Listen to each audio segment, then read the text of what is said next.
It's the 2020 NBA draft. We're an hour away from the first round. It took a little longer to get here, but we are ready. And if we're not ready now, then we'll never be ready with all the extra preparation.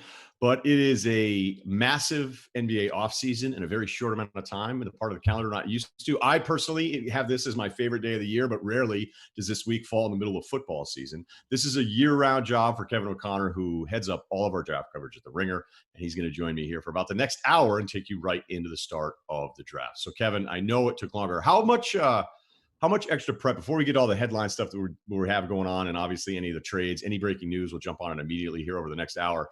But with this extra prep, I can't tell if it made me better at this or worse. I know teams are pretty sick of looking at these same guys, but I mean, we know it's unprecedented. But how did you feel about all the extra time to look at players and talk about it? The extra time was great. I mean, I enjoyed it. I mean, maybe we're overthinking some things and, paralysis by overanalysis here. I mean, it's possible, with some of these guys. Patrick Williams going from like a mid-late first-round draft pick to a guy considered at number 4.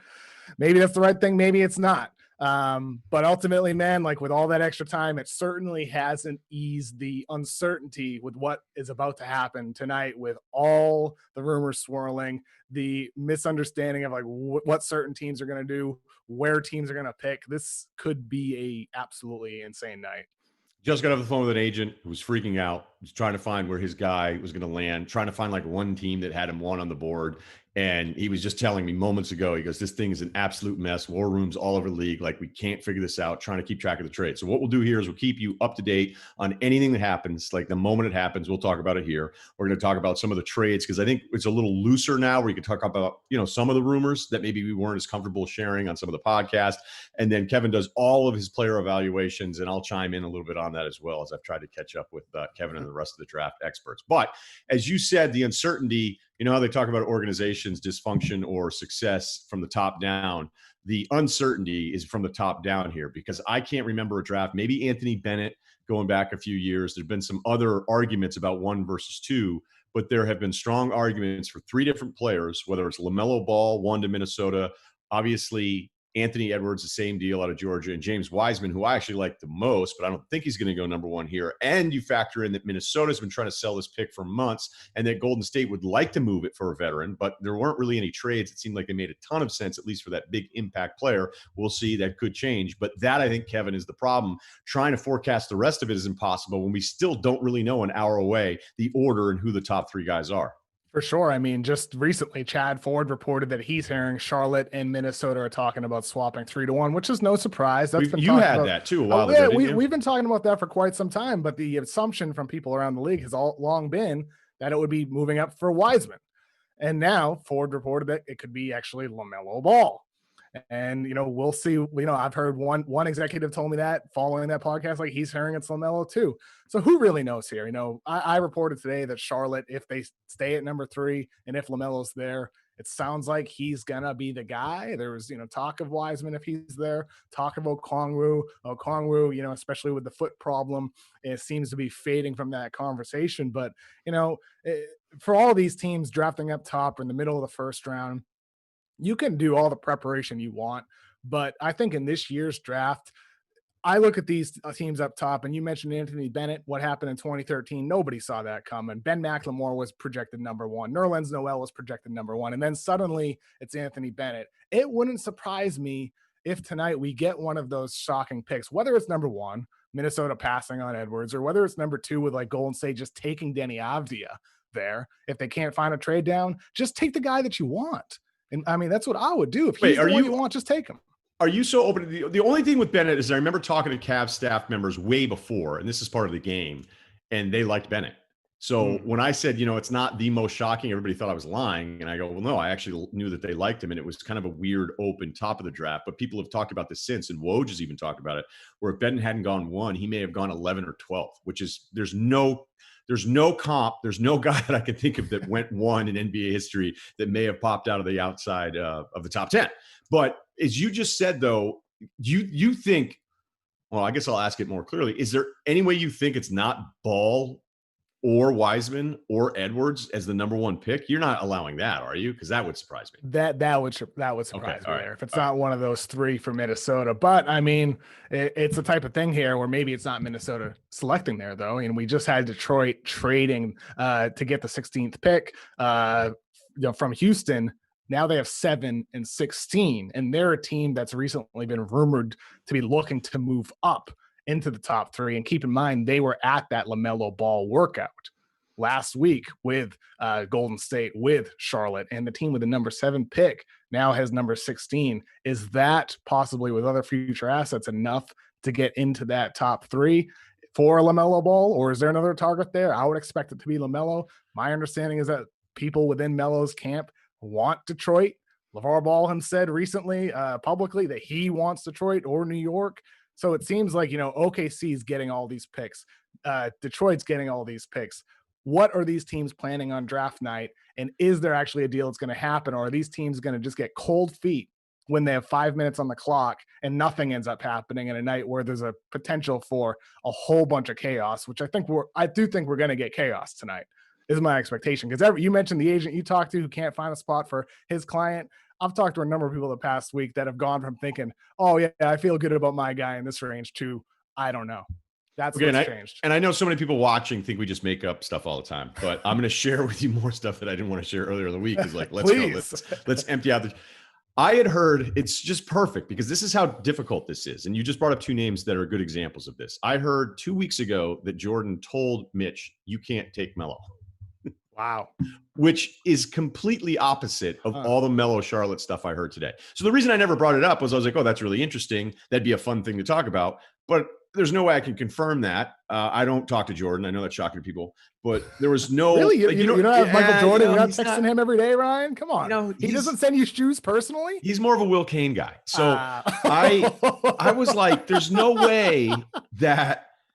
Like I didn't even want to say it with Bill because it was so juicy and it was exciting. But I was like, I don't know if this is true or not. I don't know. It's somebody else telling me that. And then I was so glad I didn't say it because look, it was too flimsy. And then it was the opposite of stuff that I've heard today. So I have an open mind about the idea if Melo falls there at 3, that Charlotte will go ahead and take him. When I hear stuff about Charlotte in the backcourt, we started to like those guys. Devontae Graham came along. They spent some money on Rozier. Who cares? When you're that roster, you don't worry about fit.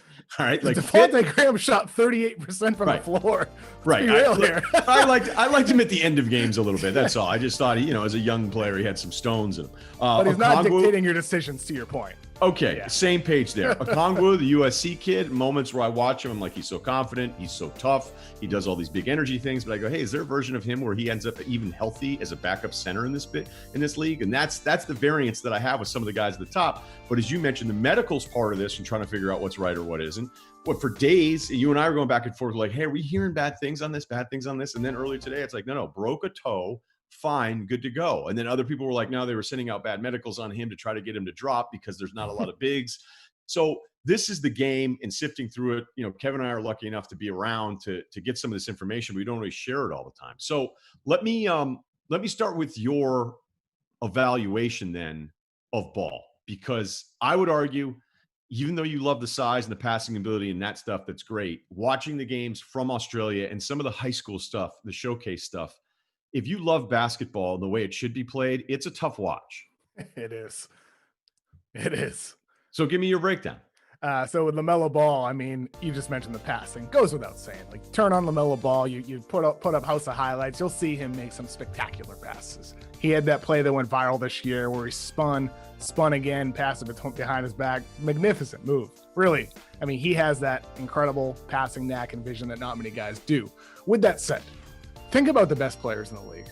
Think about LeBron, think about Luka, think about Giannis, what he's developing into, or Lillard.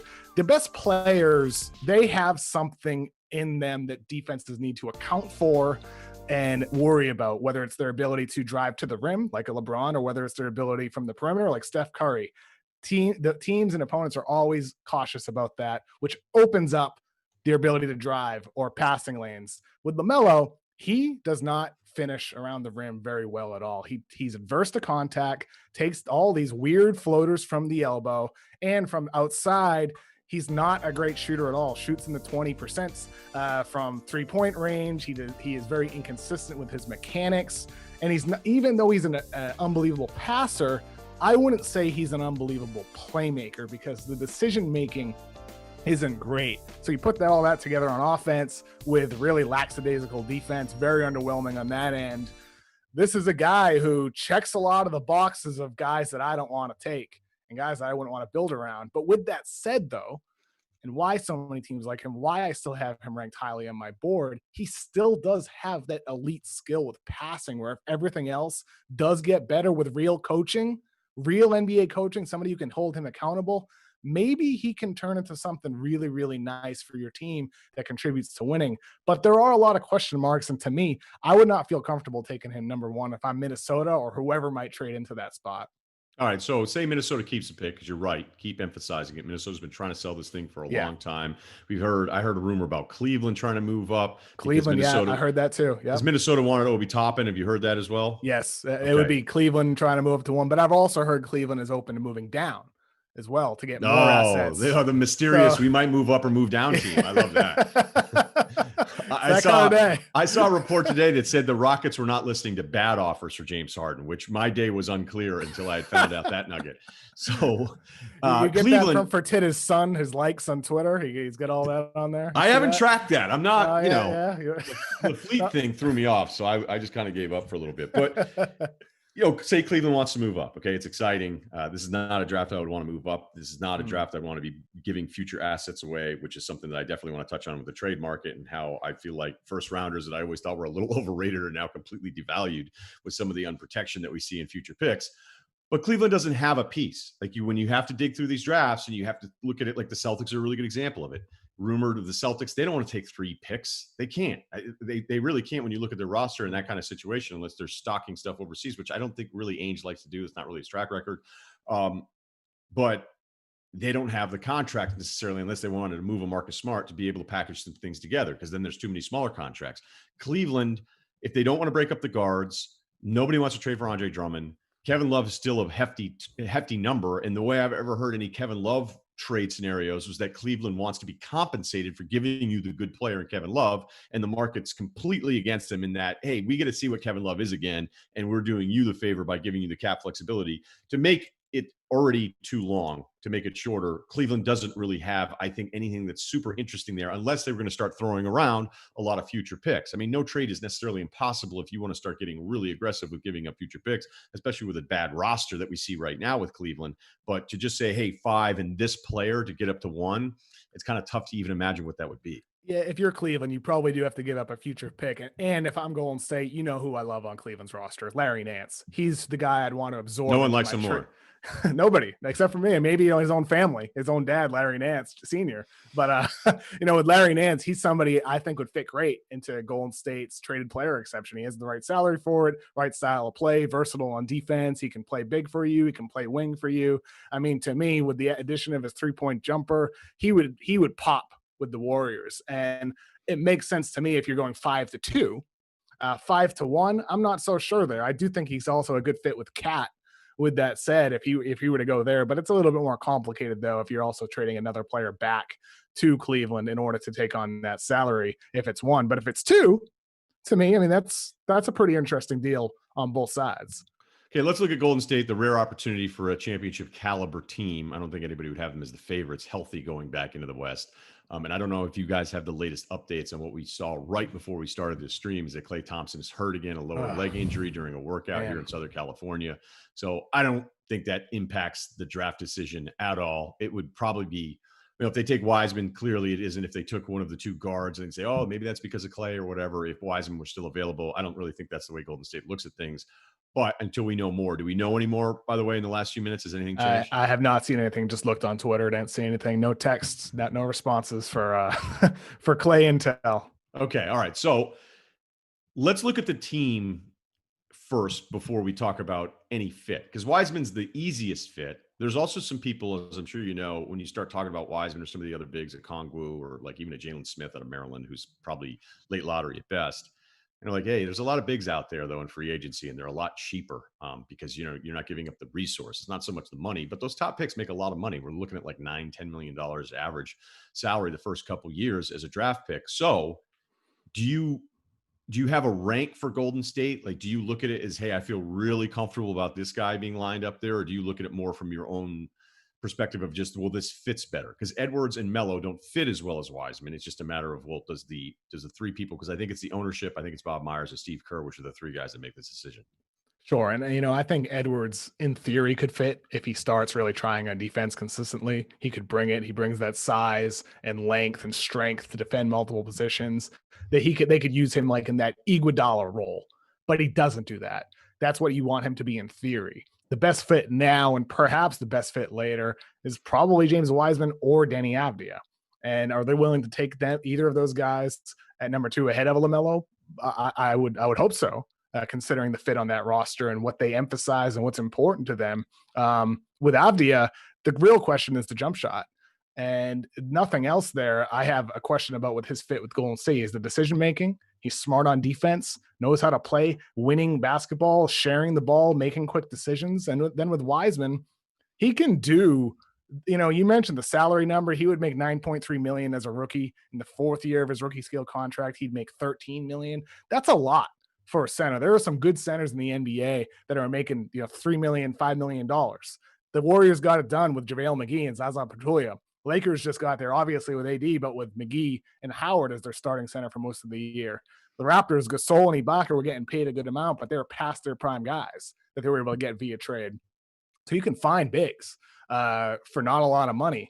And so for Golden State, there is risk in that from that perspective. But I do think with Wiseman, he does have that foundation. He can do the JaVale McGee for you as a rookie. He can rim run. He can use his body around the rim and bring energy. He can do that. There's no question. So you're drafting him for somebody who can help now and could bring upside down the line if he's able to improve in all those surrounding areas, jump shot, decision making, reading the floor, as we've talked about over the last 6-7 months during this whole draft process. So for them, to me, Wiseman makes the most sense based off now and later for what they can be.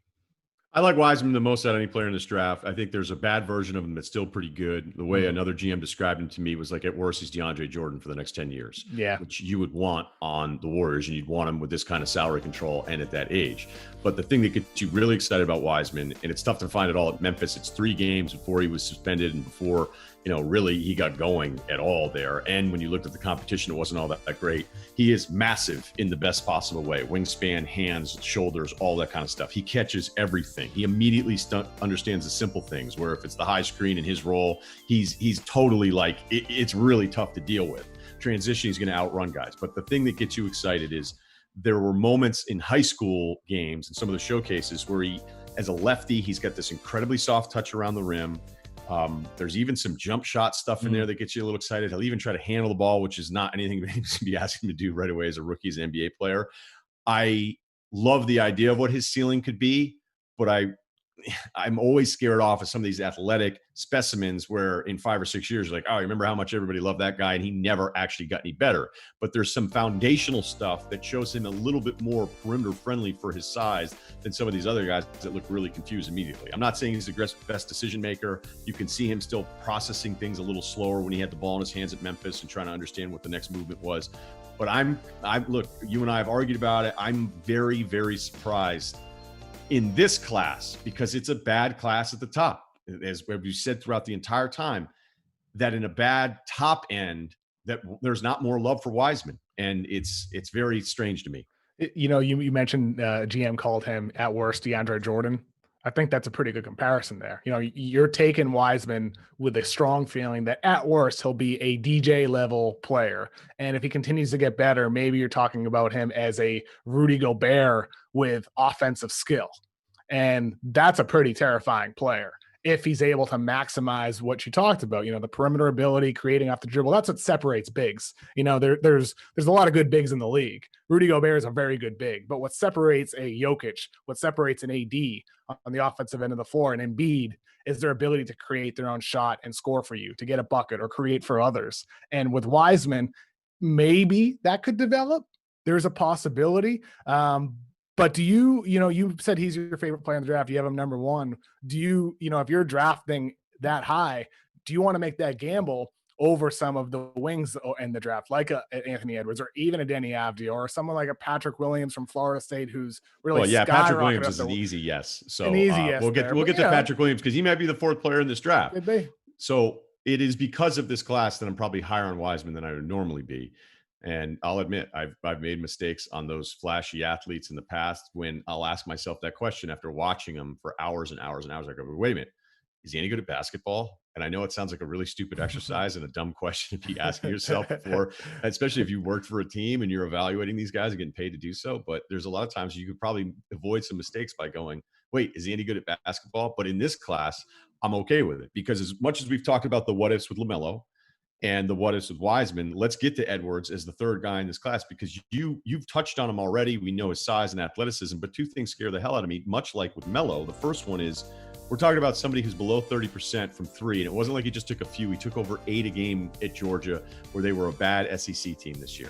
So we can talk about the supporting cast and all those different things, but the shot decision that we've seen from this group, and it might be a generational thing that I've talked about with Curry's accepted shot range, but they go in. Harden, Lillard, Trae Young, other players that make these shots from way out. We are seeing a generation of players that don't care if they go in.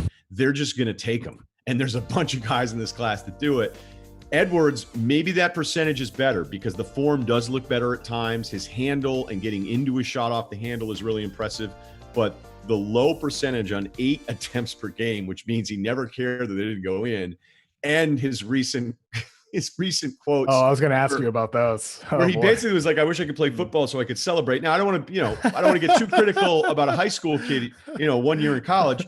But whenever I hear scouts talk about him, this always freaks me out. It'll be when he's engaged, when he's locked in, what do you mean when, that's the kind of stuff that I think you go back years and be like, if he ends up being a little less, it reminds me, not that he's the same player, but it reminds me of some of the Andrew Wiggins things that I couldn't see at the time. Yep. I thought Wiggins at his worst, Kevin, was going to be a lockdown defender who got you 15 points. He's had no interest in playing defense his entire career, and he's regressed as a shooter, as an offensive player. We'll see what happens with Golden State. He's going to have a ton of open opportunities, but that floating mentality, it was there in Kansas, but it's one of those things that hard to say, hey, you're this way, so you're always going to be that way. And I'm not saying Edwards is a floater. I'm just saying that there's some personality stuff with him where you go, wait, is this guy going to care about basketball as much as he needs to be a star?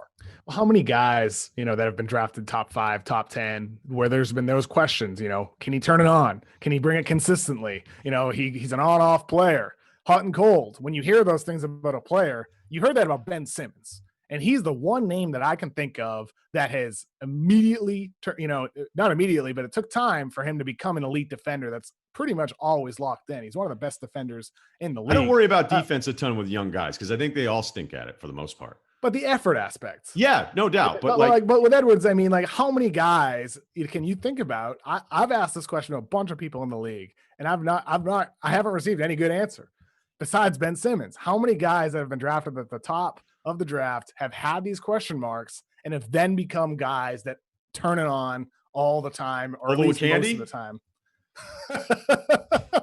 Are you too young for that one, Kevin?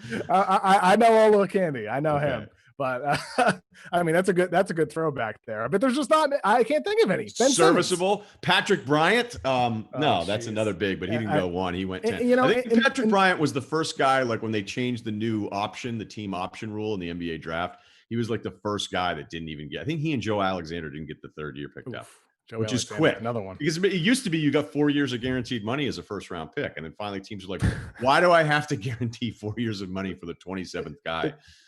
The thing with Edwards, though, is that we're mentioning his weaknesses, the decision making, the shooting, and the effort and all that. You're drafting him knowing that those are the questions. You're drafting him for the upside. If you're bringing him into your situation, Tom Crean even said in that ESPN article you mentioned where he had those quotes about not loving basketball, wanting to play football.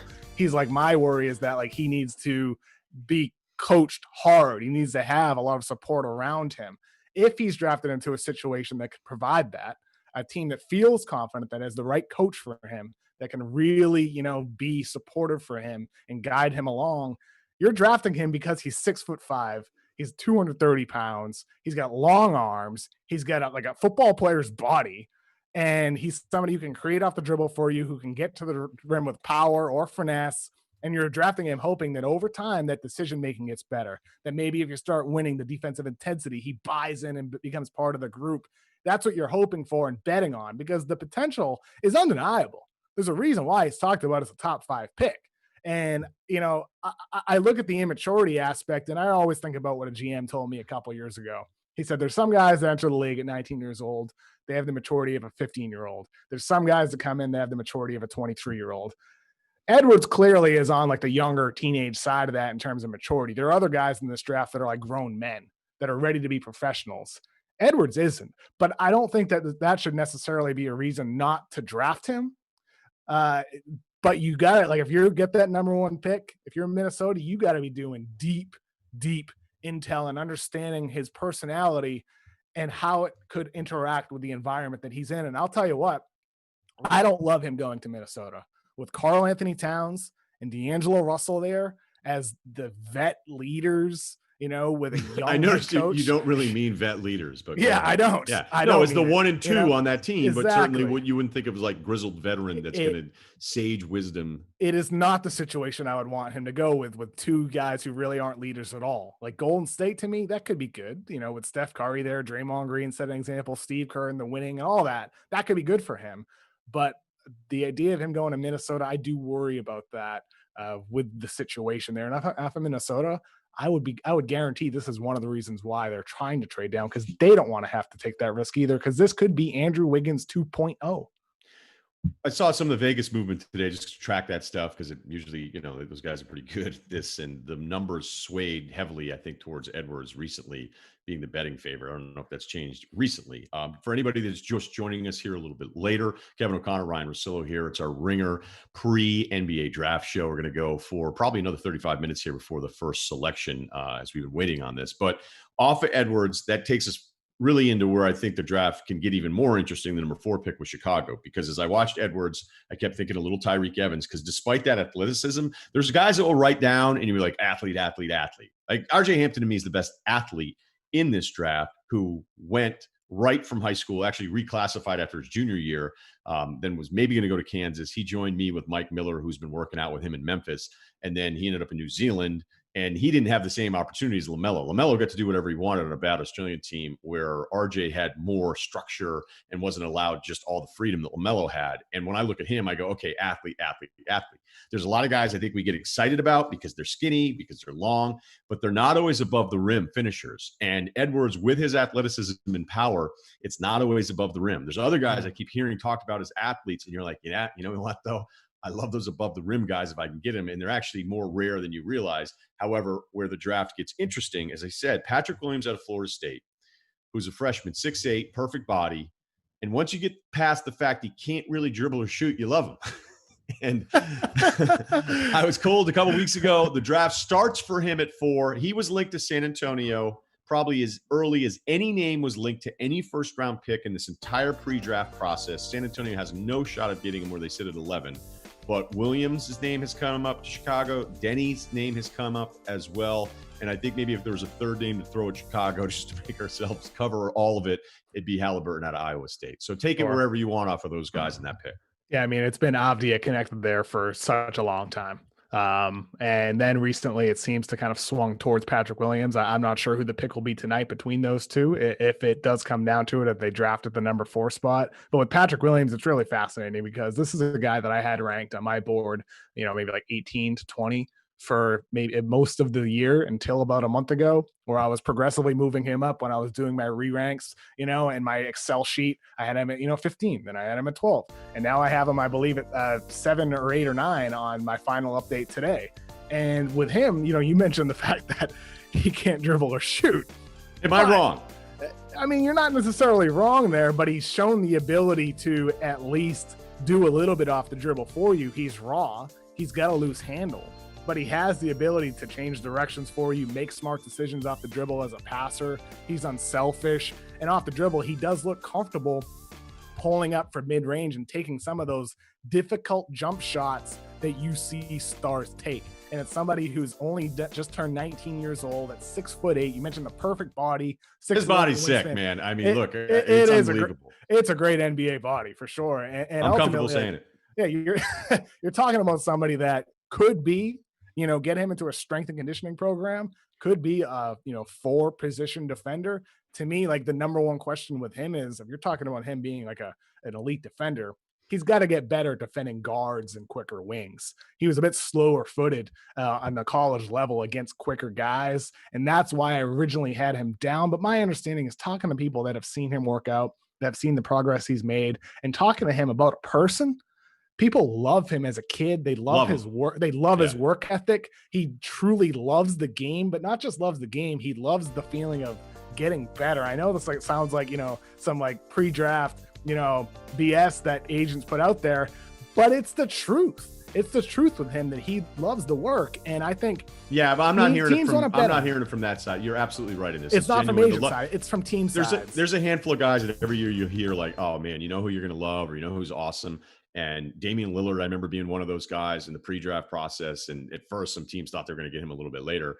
Lillard, we're not comparing them as players, but as far as loving sitting down and talking with somebody, I did a little more digging on it with somebody that was like, we went back to his high school guys asking, hey, what happened here? He had a really late growth spurt. He has 2 older brothers that got a lot bigger, but Williams was on the freshman team as a freshman, and I didn't think he was at 6 feet. And then he was on the varsity as a sophomore, and he was playing point guard. And then when he hit like 6'5", 6'6", he's 6'8" now. He's got a 6'11" wingspan, 225, as you mentioned. He's still 19, right? Still 19, yep. So the high school part of it can help you unlock some of the questions that you'll have about him at Florida State. Because at Florida State, it's 9 points a game, and he's only playing like half the game. He's around like 20 minutes a game. But the digging in the high school thing was a little alarming in that they still let him play point guard, and he was taking threes, and he was running their offense even as he had the growth spurt. And I have a rule about some guys in their handle, and it's that third dribble. A lot of people can look good with 2 dribbles once they've already made up their mind before they started. The 2 dribble guys and then multiple dribble guys. And I don't know that I see it with him at this point. So 4 in this draft, I understand. I think there's part of you too. It's like, hey, if the Spurs are on him, how wrong could they be? There's some of the Kawhi stuff, but Kawhi doesn't get enough credit. As much as he evolved his game and turned into a shooter, he was far more well-rounded as a player, but the way they used him kind of as like a small big at San Diego State really blinded a lot of us for understanding how wide his talents were. And San Antonio was all over that. San Antonio's had some more recent misses in some years, but unless they're trading up, they're not gonna have to worry about it because he's not going to be there. So with Patrick Williams, do you think it's a bit much for him to rise up to like number 4? You mentioned you're okay with it considering this draft, but you mentioned not having that third dribble ability. Is like, what is the cause? Do you disagree with that, by the way, the third dribble thing? I think he can develop that. But I'm saying right now what you see. Do you disagree? No, don't disagree at all right now. I mean, he more turnovers than he had assists. He had some clunky, moments off the dribble. You're betting on him developing that over time and continuing to tighten his handle, because he has shown flashes of doing it off the dribble, looking comfortable, pulling up on a dime from the elbow for mid-range, and that's what you're betting on, that becoming a more regular thing as he continues mastering his handle. But he's 6'8", this big, and he's 32% of his possessions are spot up. And there was one game against Clemson in particular. He hits a corner 3, it looks great. It doesn't always look good. A lot of these younger guys, they don't have a repeatable form, and that's the thing where you'll see certain moments you're like, oh man, this guy's awesome. You keep watching, you go, oh wait, now his hands are all weird. His hand is way off to the right side. His spot up jumper is worse than his off the dribble jumper, which is weird. Yeah. I think guys are more comfortable getting into their shot off the dribble because they're in control of it the whole time. So, and that gets to your point about him playing guard in high school. He had the ball in his hands, so he wasn't a spot up guy. Yeah, and you're already thinking shot, but he had a shot where I think it was spot up because he became such a spot up guy. And again, Florida State was a talented team. It's a good team. He had a corner 3 that he hit. So immediately off the same action, I think it might even be the same location, he went and took it clanked. I mean, almost like broke stuff. And then he had an even better look the third time, and he didn't want to shoot it. And that can be young, that can be all of those things. But if you're already going like, oh man, I just missed one and now I don't want to take it. I mean, there's these little things. It may mean absolutely nothing, but just some of the stuff that I will watch and go, okay, I know exactly what happened there with him. That's something we saw from Isaac Okoro at Auburn this past season. I mean, another guy who could be a lottery pick. It would be surprising if he's not. Maybe New York. But go ahead, take it. Yeah. New York seems. I've heard Tibbs loves him, which is no surprise considering they both have a thing for defense. Do you think Knicks fans would be excited to get the SEC Ntilikina? Oh God. I hope any Knicks fans watching this. I mean, I know Knicks fans like Ntilikina like I do, but with Okoro, to your point with that comparison, the offensive It's not a concerns terrible joke. I'm just it's saying. not a I can terrible hold on to joke. that one for 30 minutes. But The offensive concerns are real with him, reluctancy to shoot spot up jumpers wide open. And I look at that, and I look at that two ways. It's worrisome in the sense that you have a guy that has a poor free throw percentage, doesn't have great touch, hasn't shown that he can shoot threes, but he does make smart plays. I mean, he maybe he understands this is a limitation of mine, so I'm going to attack a closeout and score at the rim because he can handle, because he can finish at the rim with either hand, because he can make smart passes. Maybe it's a guy that understands his strengths, and that's something that hopefully can develop over time, because there's no denying with Okoro, he has pretty much all that you would want from a really, really strong wing on your team, besides the jump shot, which obviously is a huge missing piece here. But I'm just saying there, if that develops, this is a guy who's going to be a really good player. And I feel like with Okoro, in past years, I've fallen in love with Justice Winslow, and I still like Winslow. But without the reliable jumper at a higher volume, he can hurt you in the half court some. And Okoro doesn't have quite the playmaking ability to run an offense. No, Winslow's best run ever was what? As a point guard. Running point. People were hurt. Yes. Yeah. Absolutely. It's incredible. Like statistically, you go, he's a completely different guy. No doubt. And Okoro doesn't really have that level of playmaking ability. So I haven't, thrown myself, into him, like loving him as a prospect like I did with Winslow that year. And I think with me looking back, that's one of the reasons why that I'm sort of holding back, because it's not often you see guys improve their jumpers from like low 20% to mid 30s, high 30s. It just doesn't happen that often. You mentioned Kawhi. Everybody says, well, Kawhi did it. Okay. Tell me who else? Stanley Johnson. People said the same thing. It's never happened. Gosh. Never happened. Stanley Johnson. All you had to do was keep watching, and you went. Yeah, I wasn't a fan of Stanley Johnson. I am so anti the exception whenever you'll say like, "Hey, this isn't a really likely profile." The profiles are interesting. Where I remember Adam Morrison coming out, and it was considered, this is kind of a different kind of profile player. Like, is he really going to create and be a shot creator and off the dribble and all these different things? Now, granted, Morrison had a bunch of different injuries. But it's always fun talking to teams about profiles. I was talking with somebody last night because we were talking to RJ Hampton, and he's an assistant GM, I believe. And we were going over how many guys end to end or fast become great players in the league. And I was like, wait, that doesn't make any sense. Like, of course you'd want to be end to end fast. And we couldn't come up with like more than 5 players that have had really long, impactful careers that are fast guys before they're anything else. And it's just not a long list. So I think the profile stuff, whenever you do that, it's important. Okoro, though, I'll give him that. Pearl's a terrific coach. Pearl and Crean, I think, are great coaches. And the SEC was loaded. There's a lot of good SEC players after the SEC looked super thin. But you start bringing better coaches in, boom, better recruiting, better players. So there's going to be a lot of SEC names in the first round tonight. But I loved what they did with Okoro. Like, sometimes I'll look for, hey, who inbounds late in a game? And there's some players that maybe you don't realize, like, oh, wait, the coaching staff trusted this player to make the right read. They used Okoro in a lot of different ways. He was a 5-star kid. He was the number 31 overall player in his class. We know the scoring and the shooting isn't there. And I know it never gets you really excited if you're a fan base going, you guys may have drafted an awesome role player at 9 or 10. But sometimes, especially in a class like this, that might be the better payoff, because he's going to be right in your jersey the whole night, because he had to chase around all these other scores that we're talking about, not just Edwards, Neesmith, Kyra Lewis out of Alabama, who I liked a lot. There's even Isaiah Joe, which I'll get to a little bit later. We do some more second round I'm stuff. a big Isaiah Joe fan. One of my love sleepers. Isaiah Joe. Yeah. I don't know what to tell you. Dude, probably struck threes. Probably not going to make it the first hour of the pre-show, but I'm not knocking Okoro. It's just always a little scary in this game today, where you're going, and we're already drafting somebody who's not someone you would have to guard in a playoff game. And that's not a Knicks concern right now. But man, I think of some of those old OKC lineups where it's 2 of the best scorers in the league in Westbrook and Durant, surrounded by 3 non-guardable players. And you go, okay. And that was when things were starting to morph, and you realize, hell, it even almost happened with Houston and Golden State, where they decided we're going to guard 3 players with 5 and ignore 2 other guys. And it's not a great start when you start thinking, hey, is this somebody who could be ignored offensively? But I do like the way they used him at Auburn. They were terrific with him. And obviously he's a total battler, which is really part of it too. So, and this is one of the reasons why, just to mention one of the sleepers, why I love Tyrell Terry, the freshman point guard from Stanford. He's one of the best shooters in the class, can shoot off the dribble for you, can come off of screens, can relocate. So he has the number one most important skill for being able to stay on the floor in the NBA. Add on the fact that he makes smart decisions. Add on that he can run some pick and roll for you and facilitate. Add on that even though he's undersized at 6'2", 175 pounds, projecting him forward, add another 10 pounds, get him to CJ McCollum weight. Look at CJ McCollum when he was a freshman. I mean, granted, like, you're still going to pick on a guy that's small.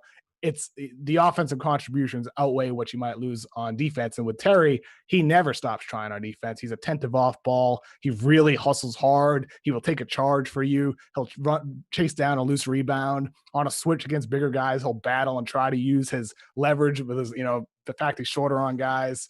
To me, I look at someone like that, I'm like, how is this guy not considered a lottery pick? I have him top 10 on my draft. I talked to a scout last night who has him lottery, and I've a number of people who more people don't, though. Will you agree that more people don't? Like, I had make fun of our fearless leader here. I had a GM say, boy, if this draft gets delayed any longer, Tyrell Terry is going to go in the top 5 based on Simmons talking about him every single podcast that you guys are on. So I'm glad Bill sees it, though. I'm glad Bill sees it, because the shooting aspect and the feel for the game aspect, we're talking about Okoro. Can he stay on the floor? Will he be a guy like Robertson where defenses are ignoring him in the half court? That diminishes everything else you bring. You can't have any liabilities in the playoffs. And to me, I look at those are the guys I would want to draft. People who you can rely on to make the right decision and aren't going to kill you in the half court on the offensive end. This is why Russell Westbrook has no value. Yeah, and he's going to cost $47 million in 2 years. Oh, boy. So that too, yeah. You've done a great job, and if you haven't checked it out and you're just trying to get ready for everything that's going on with the first round and second round, Kevin's done tons of profiles. What do we got? 50 profiles up there now? Yeah, we did my top 50 this year and a top first round 50 mock. All right, so the first round mock is up there with Intel, but then he also, on top of his board, he has comps. I've long said I sort of hate comps because back in the day, man, when you were 7 feet and white and from a country we couldn't pronounce, then you were Dirk. And if you were 6'9" in the same profile, you were Peja. Everyone that's tall and skinny and black was compared to the next tall, skinny guy. And everybody was like, oh, he's going to be a great defender. And you were like, what is happening? So we did these really predictable comps based on the way you look all the time. However, even though I hate comps, I like a few of yours a lot. Thank you. I wouldn't look at your comps before I would get done writing up my stuff and just my own little worksheets over here. And then I would say, all right, what did Kevin have for comp? So my first comp is this is your guy. Killian Hayes. When I first came to the Ringer, I had a couple people reach out and be like, are you doing the draft stuff at the Ringer? I was like, no, it's Kevin O'Connor. He does a great job. Good kid, puts in a lot of work. They're like, oh, we thought you were losing your mind because Killian Hayes, your number one player on the board. It has been. I love what you've done with this. There's definitely some people that don't have him even close to being number one on the board, but you compared him to D'Angelo Russell, and I think that's a terrific comp. So take it. Yeah, I mean, D'Lo feels like a realistic outcome for him. And I would say maybe that should be revised to D'Angelo Russell with defense. That would be more accurate, because what I love so much about Killian Hayes and why I have him ranked number one is because you're looking at somebody that has an NBA body, 6'5", with a 6'9" wingspan, 220 pounds, is attentive and active on the defensive end of the floor, off ball and on the ball. Somebody that could be a highly versatile defender for you. On the offensive end, a very good playmaker. He can make those tough kick-out passes off the dribble to corner three-point shooters, can find the roller with wraparound passes and entry passes from up high. Like, he is a very good playmaker. And why I have him number one, though, is he has the foundation. I like the playmaking. I like the defense. It's the potential down the line for him to be a go-to scoring option. He had the freedom at Ulm last year playing in Germany to basically play through mistakes. And what we saw was some mixed results. We saw him shoot only 29% from three. That's a low number, but he has consistently shot over 80% from the free throw line, has consistently shown good touch on floaters and runners and layups. And he has the ability to create moves off the dribble with his footwork, with change of pace, using his handle. I mean, I'm not comparing him to Harden when I say this, but he looks comfortable doing Harden-esque moves with double step backs, side dribble, He's got shots all the and tricks three-pointers. down. He got it all His down. father played in France. He was back in Florida. They kept him away from U.S. basketball. And when you watch him, you can see he has every trick. But the knock on him is people don't love his shot. They think he's a little slow. And the league where he was playing, people knock that all the time. Oh, yeah. All right? They think the competition was terrible. So that's despite the competition. And when you're a perimeter guy, but look, those same mistakes were made with Harden. The Harden knocks were, I just don't know if he's going to be quick enough. I don't know if he's going to be all these things. And instead, he mastered ball movement and separation and a third step on a step back that apparently is cool now. But I look at Killian and go, he pushed okay, the limits of the rule book. He's like the Bill Belichick really of basketball. He's like a Jedi, and it worked, and whatever. They're not going to call it. Go ahead and keep doing it. But there are some people. I talked to a team that had Killian Hayes in the 20s. What would you think of that front office? That's insane. It's like who do they have above him? Like come on now. I want to know who do they have above him? You Josh Green is ahead of him. Like Josh Green. I just don't get it. Like what do you not see in Killian Hayes to be worth a gamble in this year's draft? Maybe years from now, I might look silly not having him at number 1. Or you might be a GM. This could make you a GM. If he's an all-star year 5, you're gonna be working for a front office based solely on Killian Hayes being one of the board. I'm serious. I just don't understand. Like everybody talks about, he's so left-hand dominant. He doesn't go to his right hand. Let's talk about Tyrese Halliburton not using his left hand. We haven't talked about Halliburton yet. We haven't, but nobody ever brings that up. I just don't understand. Like he's a teenager. He's 19 years old, and he has shown the ability to create space off the dribble, change pace. He has feel for the game. He's a smart player. I mean, he checks so many boxes of what you want in a guy who can become a good player. And he's flashed upside to be far, far more than that. To me, in a draft that everybody considers weak up top with a lack of stars, everybody, you got to find the guy that you think is going to be the one who's going to pop. To me, Killian Hayes is the guy that I would want to gamble on based off character, based off ability, based off mindset on the court, based on feel, based on potential. I think it's just silly if somebody has him ranked in the 20s. I mean, that's just ludicrous.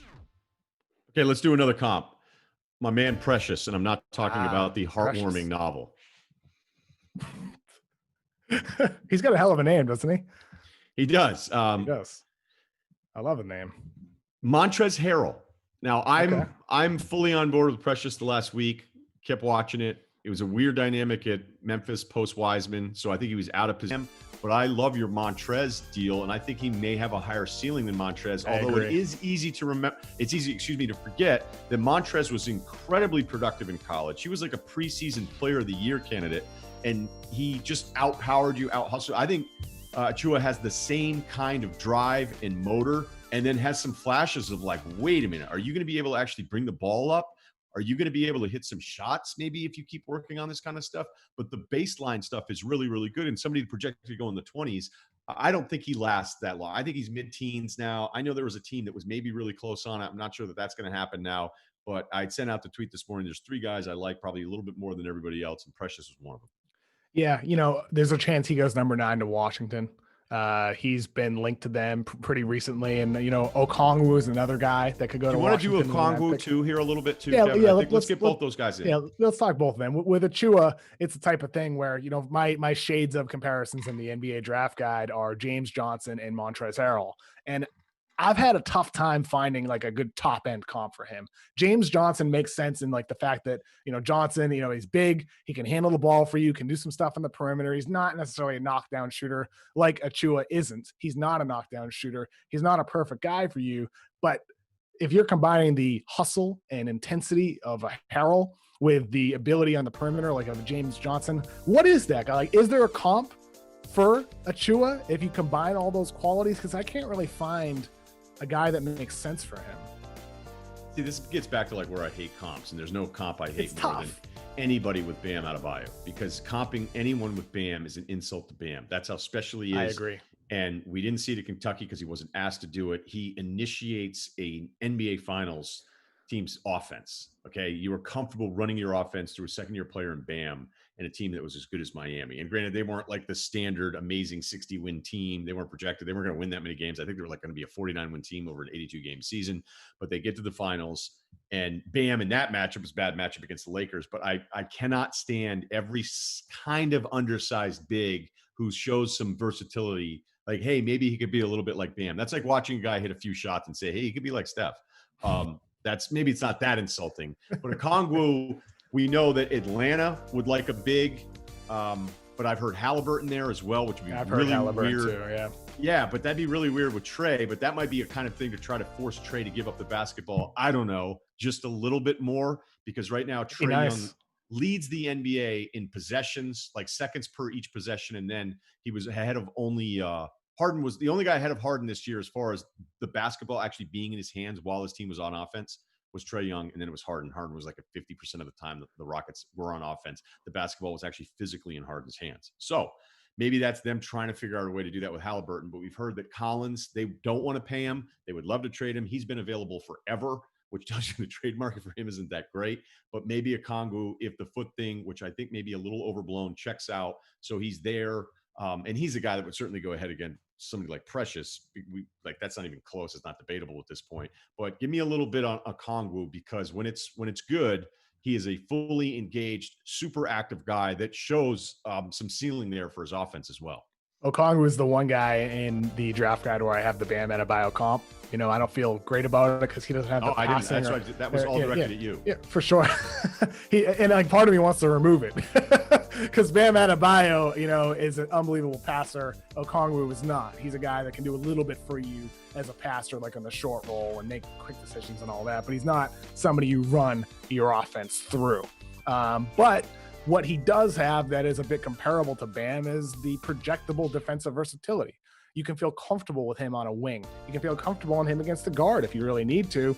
And, you know, even though he's not a true, 7-footer at 6'9" with a 7'1" wingspan, he plays bigger than his measurements when you watch him play. And with him, I feel good about him being a highly versatile defender at the big man spot who can handle bigger guys, who can switch. And on offense, he can rim run for you.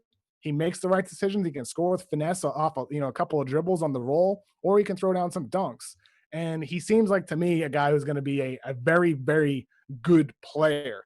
I don't quite see the upside in him of some of the other guys in this draft, but there's nothing wrong with that. To me, he feels a little bit safe in the sense that there's not a lot of bust potential with the qualities that he has, especially when he turns it all the way on. I wouldn't say he turns it off, but there are moments that you do wish he would like keep it at 10 or 11 in terms of the intensity instead of turning it down to 6 or 7. But Okongwu is definitely, maybe not definitely because the foot issue that we heard about today, but in all likelihood, we'll see him go somewhere in the top 10. I have to hear more bad than what I've heard, because the people I trust on the medical, I really don't like doing the medical stuff. Yeah. I stopped years ago. Like somebody would send me a note and I'm like, if a team can't figure it out on their own, I'm not going to tweet about an 18 or 19-year-old kid. For sure. Because you never know. Not that, that you have that much influence, but you just never know with the kind of stuff, because just so much information runs around. But if it is just the toe, then it's a no-brainer. Like he's not any lower on your board. So Atlanta's in play at 6. I think Washington would love to have that decision if they feel good about the medicals with him at 9, because we heard Washington trying to find a way to move up for Wiseman. I don't know how that happens, because Wiseman, as much as he'd fit a perfect need, there are a lot of teams in the East that are bad teams that project to be outside of the playoffs that are all fighting to just say they've made the playoffs so they feel better about their franchise. Atlanta's one of those. I think Washington falls into that. And Washington should make the playoffs. If Beal and Wall are back and healthy to be the A seed, that should be an absolute no-brainer. But what I do like about Okongwu, and I didn't like him as much at first when I watched him. I thought he kind of just barreled through guys. There wasn't a lot of finesse to it. But at right, left-hand finishes, turning his shoulder into the middle. And like you said, you can get him the ball at the top and let him make a couple decisions. It's not foreign to him. He's comfortable with it. And something we always love about any big man, what are you at the free throw line? Do I have something to look forward to later on? And he's over 70% from the free throw line. For sure. Is there any part of you that thinks Achua could end up better than Okongwu? Any part of you? Yeah, I do. Because, there's with bigs, we for years treated them like kids you didn't want to tell the truth about Santa Claus, where it's like, hey, I know you could shoot, but I don't want you to. Like, even look at some of the stuff that Karl Anthony Towns did at Kentucky, and I'd ask Cal about it, and Cal, and this is when he came by, it's not like Cal's checking with me all the time, but he didn't want Towns shooting, and Towns is one of the best shooting big men that we've seen. He might be too in love with it, to be honest with you, now as a pro, but that was something. And I remember asking, I was like, hey, where was this? They're like, oh, we knew he could. We just didn't need him to, and he wanted too early. And we were kind of like, hey, we have balance here. We have a lot of scorers on this team. Do you have a name? And I know you're such a positive guy here, Kevin. Do you have a name of somebody that you don't get it? Like you don't see that's somebody that's built up a little bit more than maybe you see when you watch him play? Let's see. I'm just trying to think of a guy that's probably going to go lottery. No, I mean, I'm thinking of somebody like Akira Lewis, Oh my gosh, I actually love him. That's great. So, I mean, I thought you said earlier, like with speed guys, or like guys that can run, like no, that was a conversation I was having. I'm not. Okay. Yeah. But with Kira Lewis, I mean, I like him as a prospect. I think he deserves to go in the middle of the first round. But I've seen him get some top 10 buzz, and I don't see that necessarily over some of the other options that are up there. He drives pretty recklessly to the rim. The decision making needs to get better. A guy I talked to the other day compared him to Dennis Schroeder in terms of what his upside could be. And if he's Schroeder, he should go 5. Oh, I mean, Schroeder's a good player, but is Schroeder the guy that you want to gamble on over some of the other options that are available?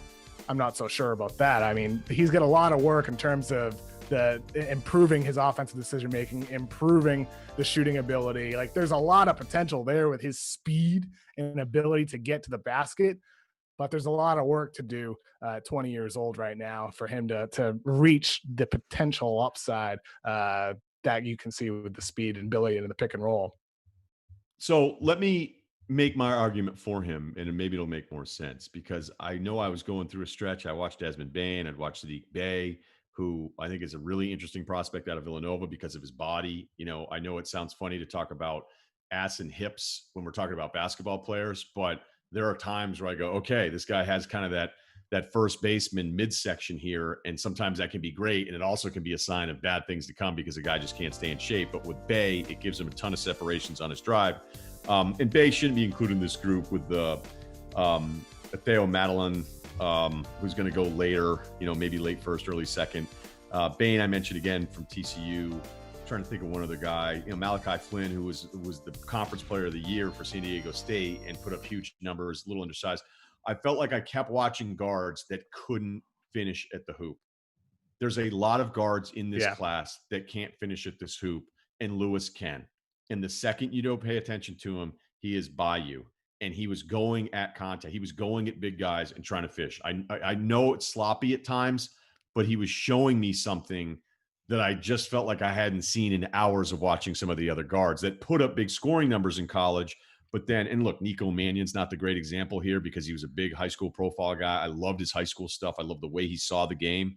But then the more you watch it, you go, I don't know where Nico, like, where's he getting open on an NBA court to put up some numbers, even though I love the way he sees basketball. I just felt like Lewis was one of the rare guards. I'm like, wait, he can drive, he can get past people, and he actually can finish against size. I like Lewis more than any of those other guys you mentioned. I have him. Yeah, those guys are later. For sure. So it's not like I dislike Lewis by any means, but I've heard some people saying he should go top 10. He should go to Detroit at 7. I've heard some of that. I've heard people say he should go to Knicks at 8. I don't see that personally, but I don't think I would take him above guys like a Precious, like we just talked about, or even a Tyrese Maxey at the guard from Kentucky, or even Alexei Pokusevsky. I would definitely take him over Maxey. I don't see it. You're not a Maxey fan? 5-star, big-time high school profile, goes to Kentucky, trust him, toughness, all those things.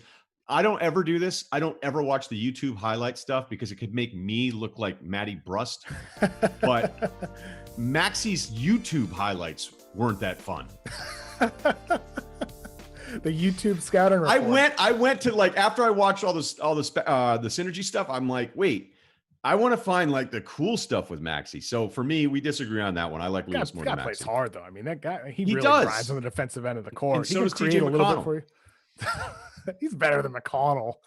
He's way better than McConnell. Whoa, maybe not there. I like TJ McConnell, but Okay, but like we at least agree that Lewis has potential with the ability to get to the rim and all that. I mean, Yeah, you know what's another good we're example sort of on the same page. is one of my favorite comps that you had. I had it before I read your comp. Another guy from a front office gave it to me. When I watched Cole Anthony, and I know that's the worst UNC team we've seen in 20 years, and he had the injury stuff that he was dealing with, but it reminded me of Duke Austin Rivers. And Duke Austin Rivers was relentless at trying to get to the hoop, but he didn't always finish. And where I looked at Cole, I felt like he got swallowed up by some bigger guys. If Cole's shot selection had been better, the numbers overall would be better because there's some stuff that you do like about Cole. But comparing him with a guy like Kyle Lewis, I just felt like I was seeing more production, or I was seeing something that looked a little bit more NBA than some of these other guards were. The first thing when I'll look at some of those guards, I'll be like, is this guy ever going to be able to finish at the rim? What's your take on some of these other guys like a Malachi Flynn potentially getting drafted ahead of a Cole Anthony? Flynn may not have the upside of a Cole Anthony. That would surprise me because Flynn looks small to me. Yeah, he is small, but he's more of a steady, game manager point guard for you. And it seems like there are some teams in the 20s that could potentially take him. Great handle. I mean, Flynn's handle is really, really up there. And everything you saw with him, you trusted, and the three-point shooting's terrific. Yep. Free throw stuff's off the charts. A very, very seasoned guy. He just looked, I couldn't get past how small he looked, even in the Mountain West. Yeah, it's kind of odd how he's risen so much through this process. He was a guy I thought was going to be a mid-second round draft pick. And now he's getting hype as like a low 20s draft pick. I'm not sure he'll go there, but we'll see. In a pick and roll league, even at 6'1", 6'3" wingspan, Malachi, his efficiency numbers, when you sort it by possession, he's like 40% pick and roll ball handler, and they're off the charts. So that could be the thing that I thought, I'm like, what am I missing? Why am I not really seeing it? And maybe I was just being an elitist. Speaking of size, I want to close with this, and I want to remind everybody too to check us out as we do a post first round wrap show. So we're going to probably join you during the first round. It's going to be Bill Simmons, Raja Bell, myself. Kevin, are you in on that one? I am in on that. Yep. All right. So we're going to go 4 wide with that. So make sure you check out theringer.com and all of our Twitter feeds. I'm at Ryen Russillo, obviously Bill Simmons and Raja. I think Kevin is at Deep Takes and Deep Threes with Z's. Or is that? I have the wrong information. That's my burner. That's my burner. That's your burner. All right. My real one's at Kevin O'Connor NBA. Speaking of the mystery, then let's go with your man Pokusevski, 7'1", a passer, and he's going to go somewhere in this first round. But he is as mysterious probably as anybody. Considering if you watch the video of him, it looks like he's playing in some junior high, but the other team didn't show up, and the janitors played against him. It's the Giannis League. It is Giannis film here. I want to say it reminds me of Giannis, but then people are going to say Russillo thinks Pokusevski's the next Giannis. You're like, no. It's the same in that when you watch where he's playing, you're like, is there a door open? What's going on in this gym? It's like the same gyms. That's all it is. Exactly. Exactly. And there is the mystery aspect that there was with Giannis. And with Pokusevski, 7 feet, plays like he's 6 feet sometimes, in terms of the passing ability, perimeter ability, coming off of screens and handoffs. He's got a lot of skill. I mean, it's very rare for somebody his size to be able to do the things that you see him do on the court and on defense too. Some of the flashes that he shows, switching, fighting his way and weaseling his way through screens. I haven't, gotten great intel on him because teams also haven't gotten great intel on him. There's not a lot out there this week, even like he canceled his NBA media availability.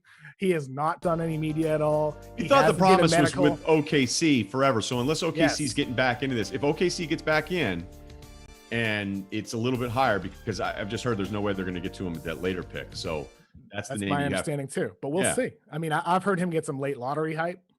I'm not sure where. There could be another mystery team for the mystery prospect of the 2020 drafts.